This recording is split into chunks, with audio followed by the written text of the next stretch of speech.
to the highway, won't you lend me your name? Your way and my way, they seem to be one and the same. Mama don't understand it, she wants to know where I've been. I have to be some kind of natural born fool, I wanna pass that way again, but I can feel it, no. On a country road, yeah.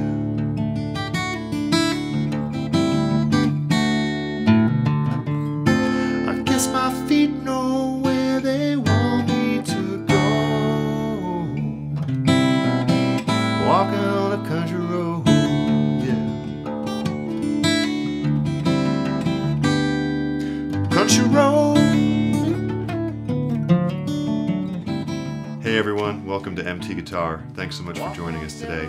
Today we're doing Country Road by James Taylor. I just saw JT last week in Montreal, actually. I was on a little vacation out there. This is like the 5th time I've seen him, and he was just as great as ever. Jackson Browne opened for him, and that was my first time seeing Jackson Browne. So all in all, just an amazing night. They actually played a few songs together.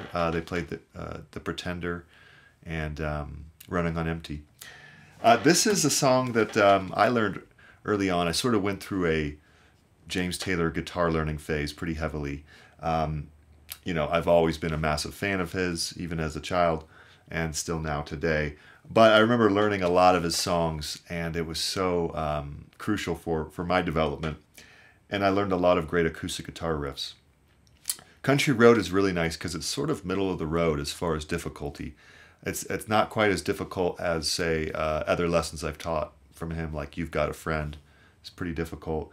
Fire and Rain would be more tricky than this, probably. But, you know, Sweet Baby James, I've taught that, and that's not as difficult as this. So it's right in the middle, and it's really good. It's just a few chords, but we have some classic James Taylor riffs. And he was very innovative with acoustic guitar, still is to this day, but especially back then, you know, what he kind of was doing was creating melodies within chords. Melodies that were smooth and singable, and he would do it as he's playing these open chords. He uses capo a lot too, so that he can get that sort of really crisp sound. And Country Road has this classic riff, you know, right? Okay, so what's going on here if we take a look at that? Here's a D chord, we're in drop D, right? But if we look at what's going on here, look at this chord. This is a D sus4, all right? And then back to a D, and then here's a D sus2. And so, perhaps more importantly though than defining the chords is to understand what's going on. The melody of this is even without the chord, right? So when you add the chord, we have this real interesting combination of chord and melody, and that's true with a lot of his songs as well. So with just a few chords, we can learn this song. Nice triads in the first 3 strings. He has a kind of an active bass line, you know, stuff like that. So you get to work out the thumb too. Historically speaking, this song appeared on Sweet Baby James, which was his second album in 1970, kind of his breakout album. He was initially discovered by the Beatles, one of the few artists that the Beatles kind of discovered when they went into their Apple phase. I'll put a tab for this on the Patreon. You're welcome to check that out. Might make learning the song easier. But, you know, we'll go through this note for note, as always, and I really appreciate your support. Let's jump on in. Okay, truth be told, most of this lesson is going to be centered around the intro, which is also the chorus. Although actually the intro is a little more active than the chorus, so the chorus is actually easier than the intro. So the intro is kind of the toughest part. We're going to start there. That's where a lot of the juicy riffs reside as well. Get into drop D here. So tune your bass E string down a whole step to D. Okay. Funny note before we jump in, James Taylor plays his D chord like this. And he claims that that index finger helps him with the pull-offs that are so prevalent throughout his music. So you know, I don't play my D like that, but I was messing around with that. It's kind of fun to try. It does add a lot of power to that pull off. So I wouldn't necessarily recommend that as a habit, but it's kind of fun to try. All right, so the opening riff here, the pickup riff, A string to 2nd fret hammer on. So open to the 2nd fret, then to D string. Okay, like that. Now we're going to do a first 3 strings and 6th string together with a hammer on to 2nd fret. So start with open, which is D sus, but we're going to, hammer on to 2nd fret. Okay, boom. Then 6th string twice, then 3rd string. Now our riff. Okay, so that would be 3rd fret, first 2 strings, double stop, go to 2nd fret, pull off to open, hitting the 2nd string at the same time, 2nd string, first 2 strings with the 6th string for a hammer on. So that would be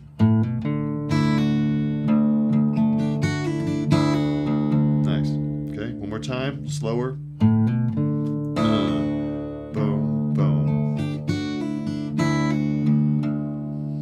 All right, second half of the phrase here, we go to a C over D. So this is a C triad.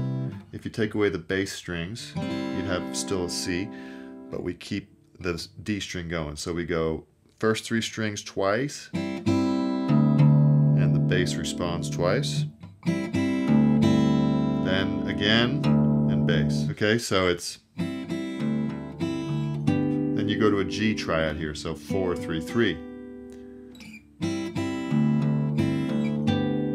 Okay, then you go open 5th triad, A string, triad, D, and it's rhythmically kind of anticipated, so it's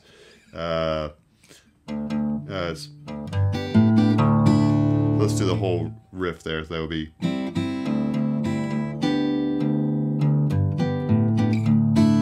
right. Okay, phrase kind of repeats there. This time we go,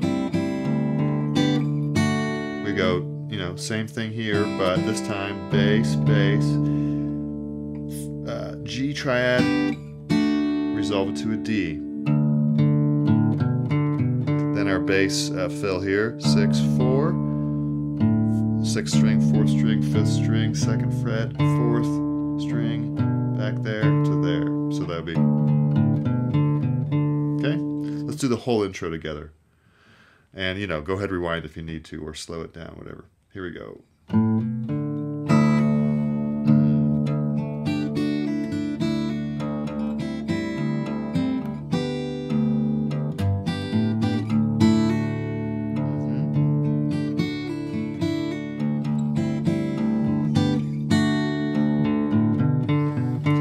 All right, made it to the verse here. This actually gets quite spacious and easier to play. We're going to do a D chord for 2 whole bars. Take to the highway, then C over D for almost 2 bars, but then he fills it in here with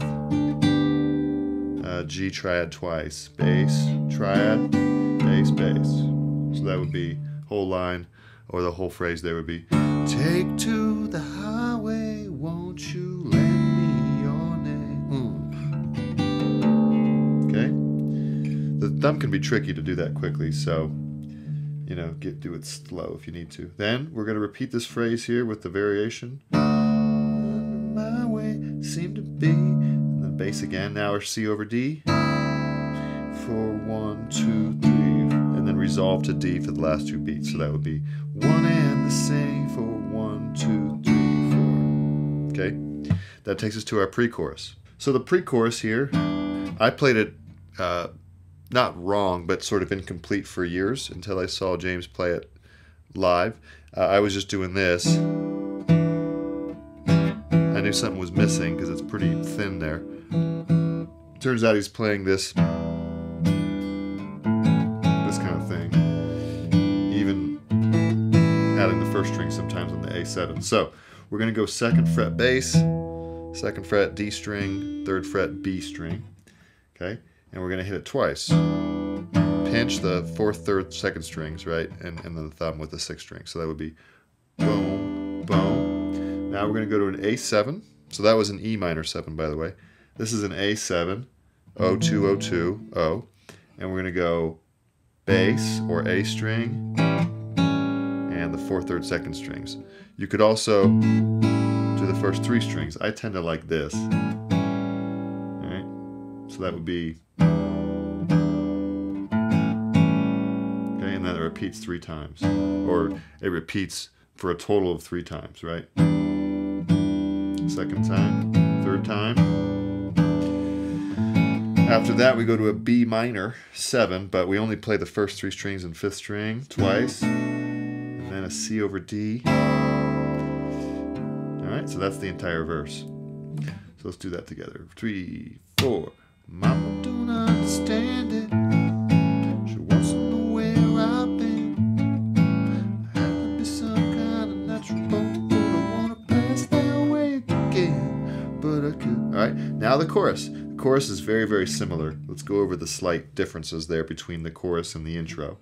Actually, he doesn't hammer on right away on the chorus, so it's just boom. All the same. This time he just leaves it ringing out on that G. Okay? Again, very similar. That's actually pretty much identical. So the only difference is he just lets that G over D ring out. All right, so then we go back to the verse, pre-chorus, and chorus. The second chorus is slightly different again. He lets the D ring out. You know, so after this, but you know I can feel it. 2, 3, 4, 1, 2. He waits to the last second to do that riff. Kind of a cool variation. Then it's the same. On a country road. Right. All right, that takes us to the bridge, which is such a cool part. He just takes these triads up the neck. So this is an F triad here. It's like a D up 3 frets, right? So that's an F. But he keeps the D bass. So that would be pinch, pinch, pinch. Now, G. Here's our G, and we're going to play the 5th fret for the bass twice. Then a G over A bass. So then go to the A string, back to D. Okay, so that would be. Okay. Now we have this little walk down. So that's C, A string with the thumb, first 3 strings. Walk it down to 2nd fret, C over B. Same pattern. Now in A minor 7, pinch all the strings. Walking on a country. All right, so that bridge is, here we go. I guess my feet know where they want me to go. Here's the walk down. Walking on a country road. Good. Third chorus is basically the same. On the outro, he plays the verse progression. Walk on down, walk on down, walk on down, with a little more active bass. Down a country road. Okay, then he starts to play the chorus when he says, country road, yeah. Walking on a country road, right? So he has very creative use of those sections we've already learned to provide more lyrical content. Kind of serves as the outro. So, you know, not as easy as it looks, right? Something to do slowly, but hopefully that makes sense enough to get going. You're welcome to just rewind it and kind of get it going with me and work it up to speed if you can. Okay? Enjoy.